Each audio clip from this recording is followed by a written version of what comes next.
Wow! Hello everyone, this is Kapantat Vlog and welcome to my mini vlog.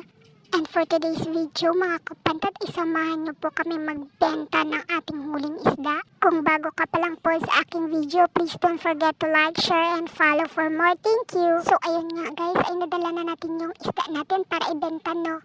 At yun nga, papunta na tayo sa ating location na pagbebentahan. So ayun mga kapantat, ay nagpapasalamat ako sa walang sawang sumusuporta ng ating videos. Salamat likers, viewers, followers, family, and friends. Ang puso po ako nagpapasalamat sa inyong lahat. Patuloy lang po tayo sa pag-post kasi alam ko po may mga sumusuporta at may mga sumasabaybay po sa ating videos. Sa di po nakakaalam, ay nahuli ko po yung mga isda na hito o pantat gamit po ng kuryente. Ito po na delikado po ang kuryente pero ito po ay nasa kasanayan ko na pong gawin sa aking ginagawa. Kasi ito po yung trabaho at pinagkukunan ko po ng pang-araw-araw. Kagaya niyo po, kailangan din magtrabaho at panaghirapan muna bago po makamit ang mabuting buhay. Sa lahat po ng vlog na ginagawa ko po ay nagbibigay po ako ng babala sa lahat na manonood o bata manonood. Dito alam ko po ang aking ginagawa at sanay na po ako sa pangkuryente.